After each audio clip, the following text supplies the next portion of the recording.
En esta clase, dentro del título general que tenemos en la materia, conceptos de epidemiología y de bioestadística, vamos a ver los pilares para comprender la dinámica de la salud poblacional. Vamos a entrar en conceptos ya dentro de lo que es la epidemiología y las herramientas que tiene la epidemiología para su estudio. Estos pilares vamos a empezar por definir frecuencia y distribución, algo que es básico como para empezar a conocer dentro de la materia. Cuando hablamos de frecuencia, decimos que es la presencia constante o prevalencia habitual de casos de una enfermedad o agente infeccioso en las poblaciones dentro de un sistema geográfico determinado. Prevalencia es la cantidad de casos que existen en un momento dado y en un área geográfica determinada, y esto es como se define la frecuencia.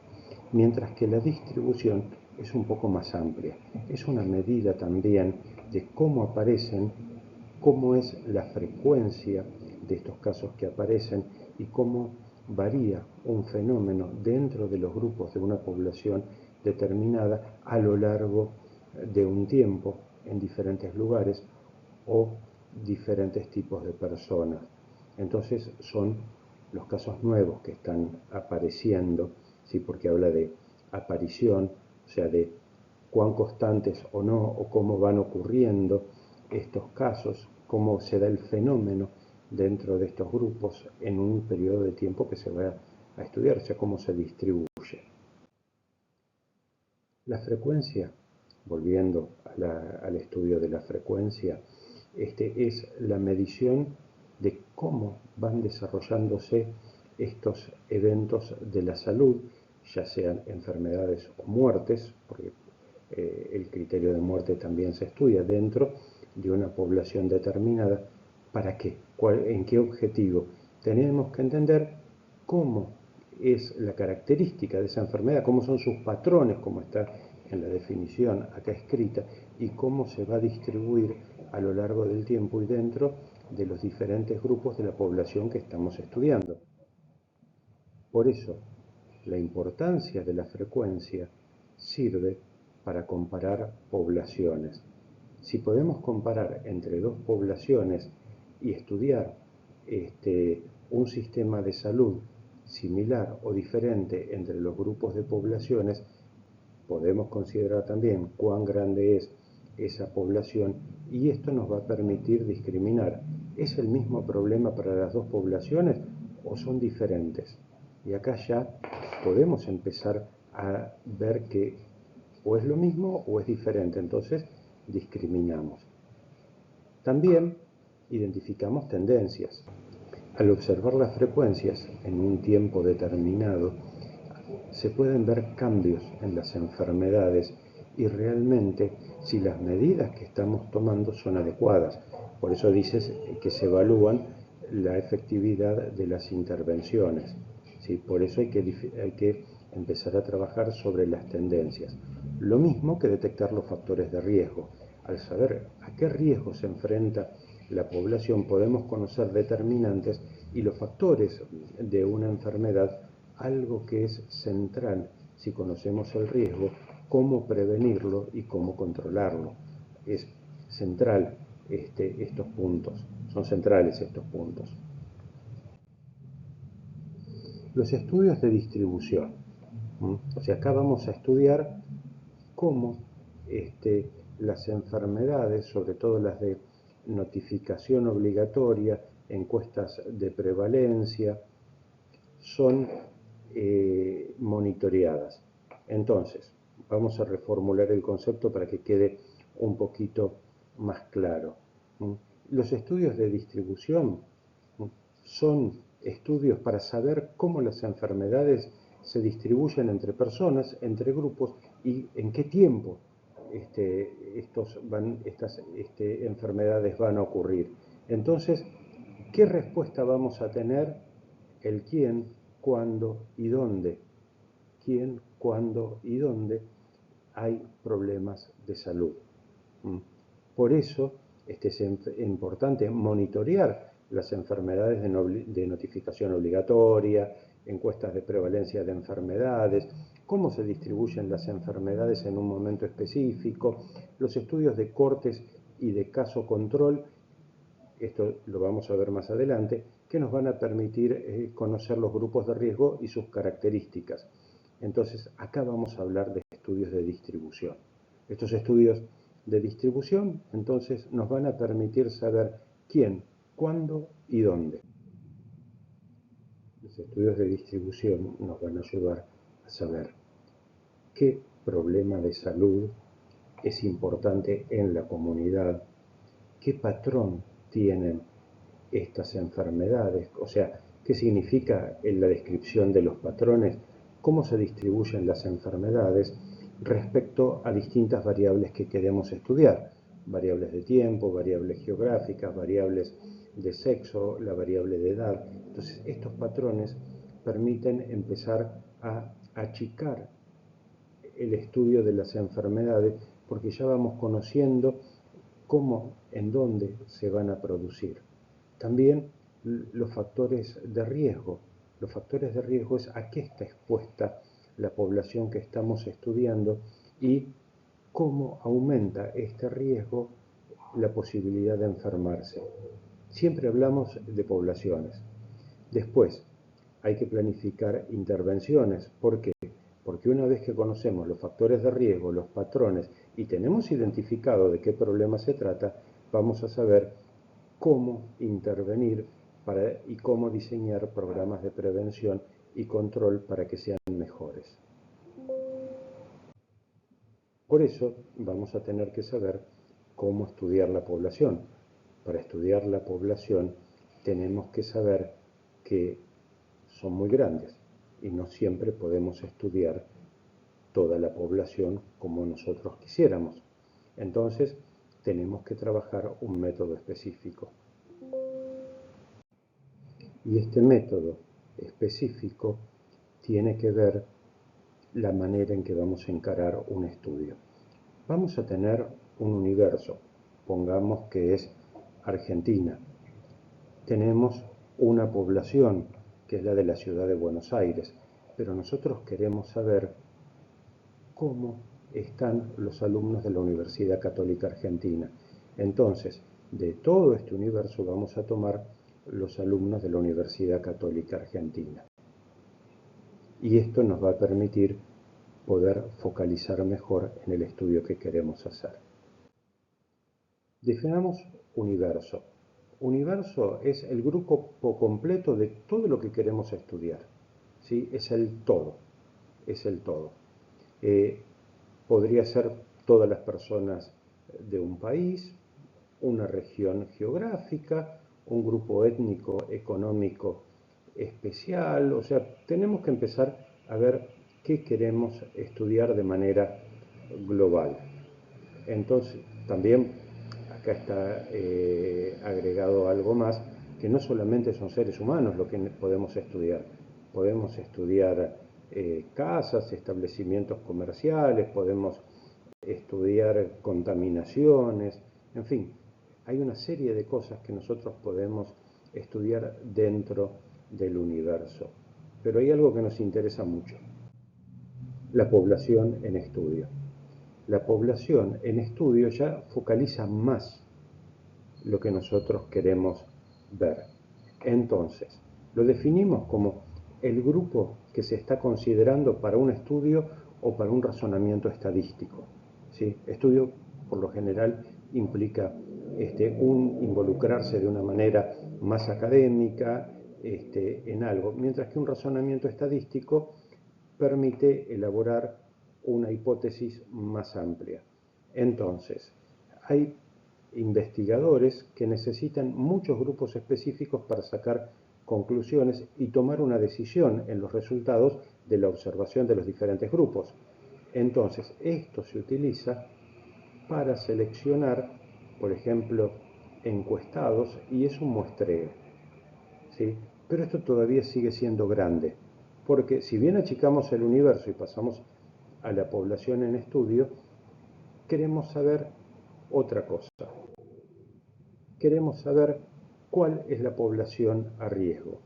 Cuando es la población a riesgo, lo definimos como quiénes son las personas, los individuos o los elementos que son susceptibles del evento de interés.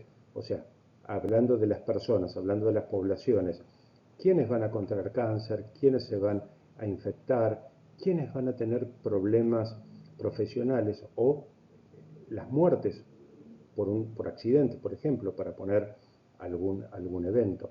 Entonces, son individuos susceptibles del evento de interés en un periodo, en el periodo que me interesa, por eso vuelvo a poner de interés también. Puede ser toda la población, puede ser un subconjunto de la población o de acuerdo al interés específico de un subgrupo o los susceptibles que sean. Entonces, pero igualmente sigue siendo grande el objeto de estudio, los individuos susceptibles al evento de interés. Sigue siendo grande. Por eso tomo una muestra. Por eso tomo una muestra. ¿Es fácil esto? No, no es fácil tomar una muestra y decidir qué muestra se va a tomar para un estudio. Entonces, este muestreo va a permitir a los investigadores, a los epidemiólogos, obtener información sobre un subconjunto de la población que va a tener un resultado y no voy a investigar individuo por individuo, sino del total voy a tomar una muestra, pero es una muestra que me permite entender en un subconjunto. Entonces, hay que tomar de la población de estudio que realmente sea representativa de la población. Esto antes de comenzar el estudio y de determinar qué muestra quiero obtener. Entonces, en términos gráficos, yo tengo una población, pero esa población no la puedo estudiar en su totalidad. Entonces, ¿qué hago? Tomo una muestra. ¿Y qué quiero de esta muestra? Que esta muestra sea representativa del total de la población. Hay formas más fáciles y hay formas más difíciles de hacer el muestreo. En base a esto es el estudio que vamos a tomar. En estudios más grandes necesitamos cuestiones más fáciles y menos costosas. Entonces vamos a empezar con diferentes tipos de muestreo que vamos a analizar en las próximas. Estudiando los muestreos empezamos con el probabilístico, en donde no se utiliza el azar. El azar se va a utilizar muchísimo, sobre todo para que no haya un sesgo que quiere decir un vicio del investigador en donde influye en el resultado. Entonces, en el no probabilístico no se utiliza el azar, sino lo que el investigador cree que tiene que usar. Entonces, el investigador va a decidir si la muestra es representativa o no es representativa. Entonces, si es un médico, va a investigar determinada enfermedad y va a seleccionar los pacientes que va a estudiar. Muestreo no probabilístico. Mientras que en el aleatorio sí se utiliza el azar para determinar la muestra de la población. Se utiliza el azar. Entonces, ¿esto es un juego? No. No es un juego utilizar el azar. Todo lo contrario, porque en las poblaciones las enfermedades a veces son azarosas, pero para estudiarlas hay que entender bien cómo es la muestra y también pensar que el criterio personal puede fallar. De los muestreos no probabilísticos, donde no existe el azar, acá recordemos que es el criterio del investigador. ¿Qué criterio puede aplicar? Por ejemplo, un aleatorio simple, ¿sí?, es que al azar se selecciona una muestra de la población. Acá interviene el azar, ¿sí? Puede haber estudios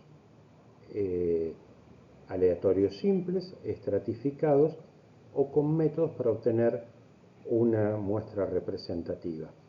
Si yo quisiera decir que no interviene el azar, digo que de esta población voy a tomar los primeros 10.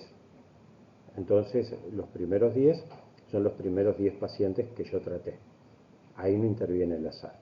Ahora, cuando interviene el azar, que son estudios aleatorios, vamos a tener una cierta muestra. O sea, vamos a decir que dejo pasar al primero, entran 2, después dejo pasar 3, entra 1 y así vamos tomando al azar hasta seleccionar el número que quiero obtener. Si es estratificado, va a ser un aleatorio simple, pero en 2 grupos, ¿sí? Y voy a obtener, de acuerdo a la población del primer grupo, un muestreo representativo en el primer grupo y lo mismo en el segundo grupo.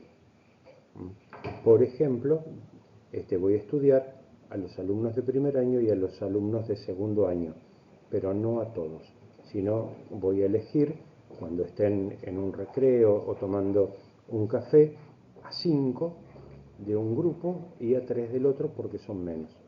Entonces, voy a tener una muestra representativa, ¿sí? Pero todavía no demasiado refinada, y yo lo que quiero es mejorarlo.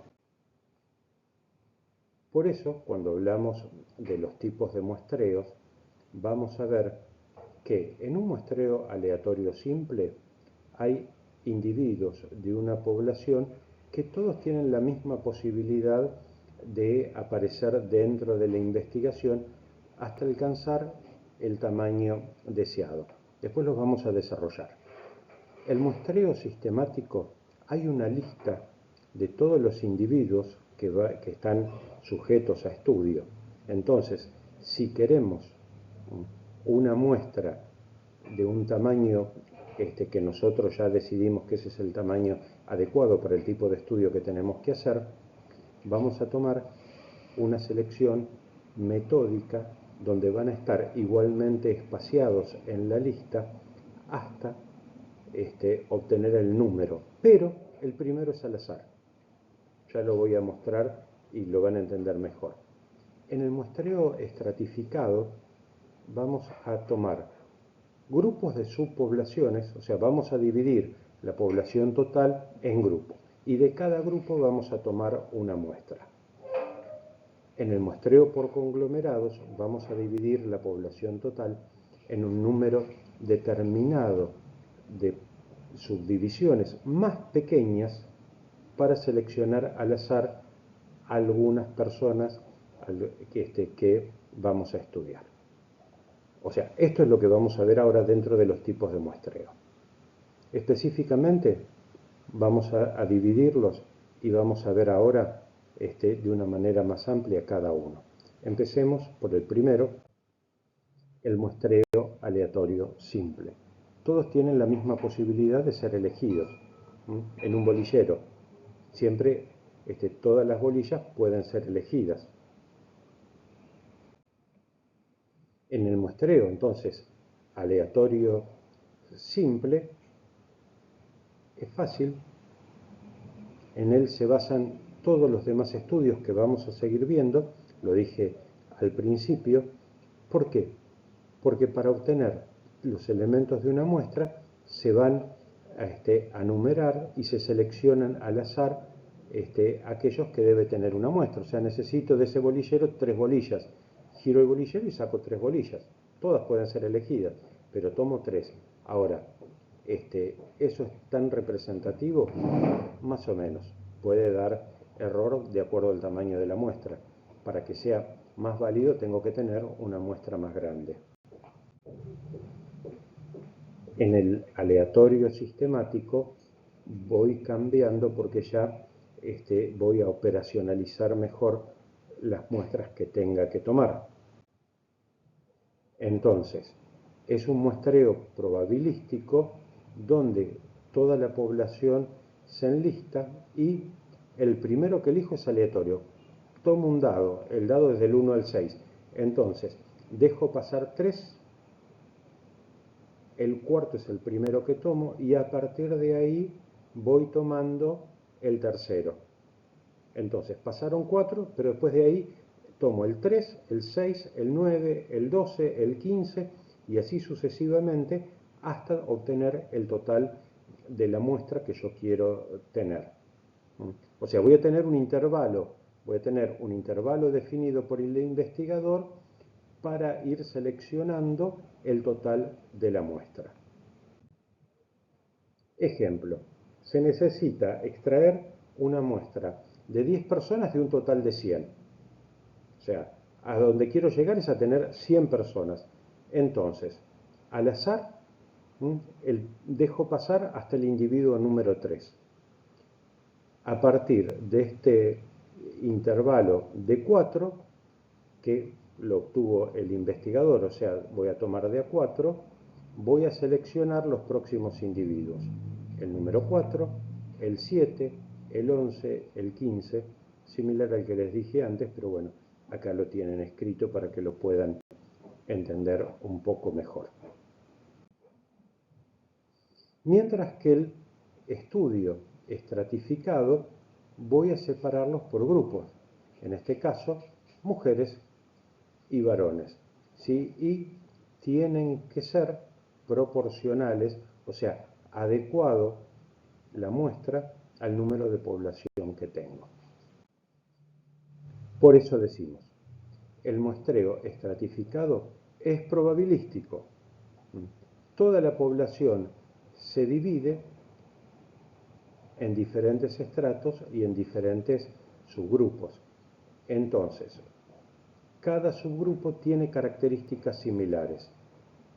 Cuando los tengo separados de una forma azarosa, ¿sí?, en forma proporcional, voy a tomar los individuos de cada estrato que conformen el total para lograr una muestra representativa. Entonces, tengo una población de profesionales que están todos mezclados. Entonces yo quiero saber qué enfermedades profesionales puede tener cada uno de estos profesionales que yo tengo. ¿Y qué tengo mezclado acá? Ingenieros, médicos, doctores en letra y doctores en física. Entonces, yo quiero compararlos. ¿Tengo la misma cantidad de cada uno? Sí, tomé la misma cantidad de cada uno. Y de este estrato no tomo el total, sino que tomo un puñado. En este caso el puñado de 4 van a ser 3 y tengo una muestra de 3. ¿Sí? Bien.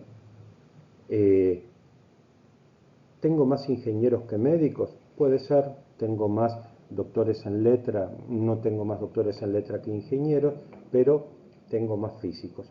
Pero yo voy tomando 3 de cada uno.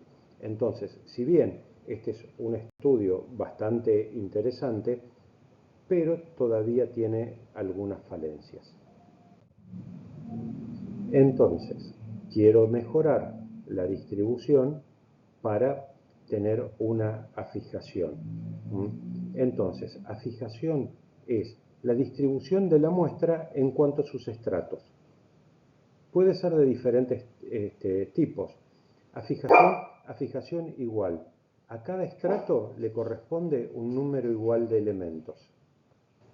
La fijación proporcional se hace de acuerdo con el tamaño, o sea, el peso. Peso se llama a tamaño en términos epidemiológicos, ¿sí? Cómo va a estar en cada estrato. Entonces, vamos a ver un ejemplo. Vamos a tener que en una empresa hay 330 trabajadores que se distribuyen de la siguiente manera, ¿sí? Tengo los varones por un lado, las mujeres por otro, y dividido en turnos, en 4 turnos, ¿sí? 49-63, 63-49, se invierten en el turno mañana y en el turno tarde, mientras que cambian por la noche. Entonces yo de estos quiero tomar una muestra, una fijación o una fijación igual, perdón, o una fijación proporcional. Para la proporción, ¿qué hago? ¿Sí? Lo divido, entonces voy a saber que tengo 49 a 63 y esto va a dar que por cada 0,77 de varón hay una mujer. Obviamente tengo un problema porque yo no puedo tomar un 0,77 de varón. Pero me da una idea de la proporción que hay entre mujeres y varones en cada uno de los turnos. Ahora, si yo quiero estudiar una muestra de cada uno por afijación que sea representativamente proporcional, de los 49 tomo 7, de los 63 tomo 9, y acá ya estamos viendo que estoy dividiendo por el mismo número para obtener estos valores. Lo divido por 7, porque es el número que cabe.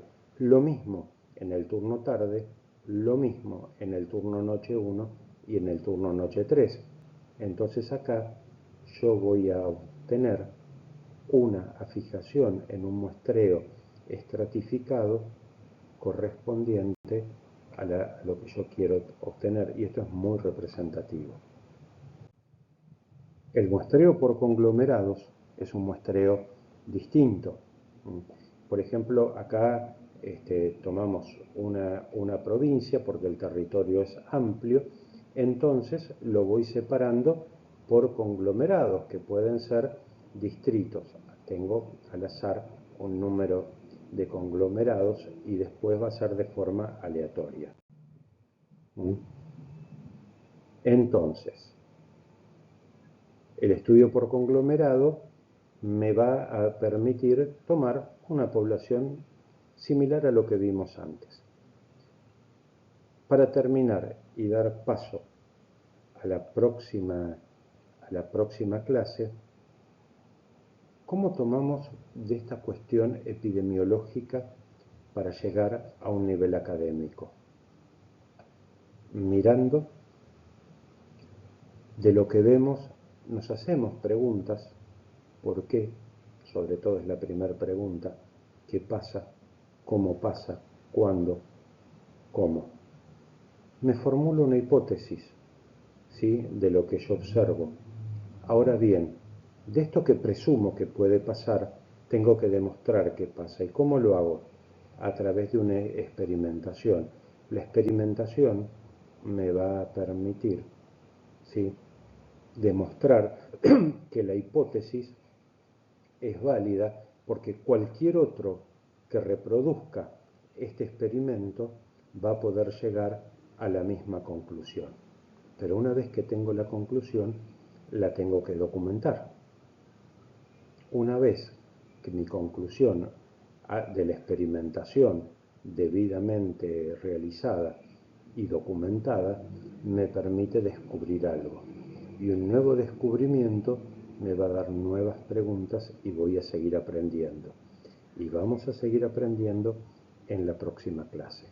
Así que hasta aquí hemos llegado y vamos a seguir con la próxima clase aprendiendo sobre estudios epidemiológicos.